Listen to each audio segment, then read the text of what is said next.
Hello అండి, మా చెల్లి తెలుగు టీచర్ అనమాట. ఇప్పుడు ఒక మంచి కథ చెప్తుంది, మారల్ స్టోరీ వినండి. స్టార్ట్ చేయి.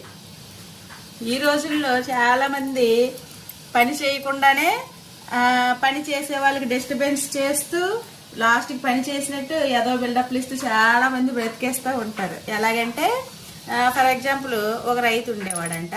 ఆ రైతు దగ్గర పంది అలాగే నక్క ఉండేవి. పంది రోజంతా పొలంలో బాగా కష్టపడి పని చేస్తూ ఉండేది.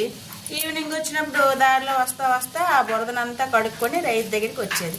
నక్క రోజంతా గట్లు వెంబడి తిరుగుతూ ఎండ్రకాయలు తింటూ అలాగా కాలం గడుపుతూ సాయంత్రం వచ్చేసరికి మరి రైతుకి బిల్డప్ ఇవ్వాలి కదా, కష్టపడ్డానని రైతు దగ్గర. అప్పుడు ఏం చేసేది, దారిలో వస్తా బురదలో పొర్లుకుంటూ వచ్చి అబ్బా ఎంత కష్టపడిపోయానో అన్నట్టు రైతు దగ్గర బిల్డప్ ఇచ్చేది.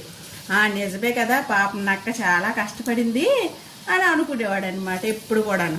ఓహా అంటే నక్క కష్టపడుతుంది, పందేమో నున్నగా ఎంత బాగా వచ్చింది అని అనుకునేది అనమాట. పని చేయకుండా అలా వచ్చేది అని అనుకున్నాను. అప్పుడేమో మధ్యలో అలా ఆయన మధ్యలో ఒక్కొక్క మొక్క అందిస్తున్నారు అనమాట.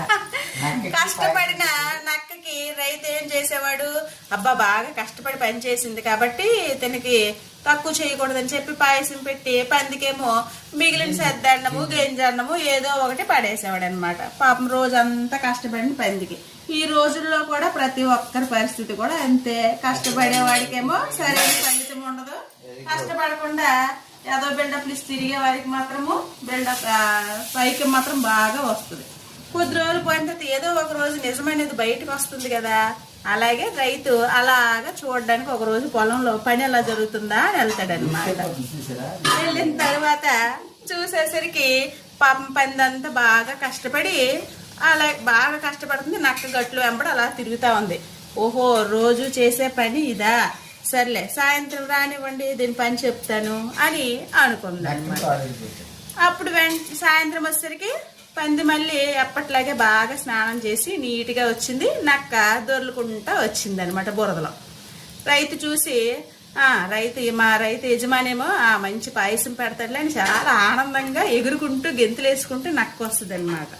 వచ్చేసరికి రైతు ఏం చేస్తాడు, చూసాను లేవయ్యా ఈరోజు నీ భాగవతం మొత్తము అని చెప్పి ఒక పెద్ద కర్ర తీసుకొని ఒక్కటి కాలు మీద వేసి కాలు ఎరగొట్టి పోవయ్యా పో, నీవు ఇప్పటి వరకు చేసింది అంత చాలులే నేను చూశానులే అని చెప్పుకొచ్చాడనమాట.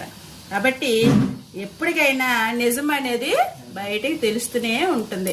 ఏదో మనము అబద్ధం చేసి మోసం చేసి ఏదో మనం ఈ రోజు కాలం గడుపుకుంటున్నాం కదా అని అనుకోవడం తప్పు. కష్టపడేవాడికి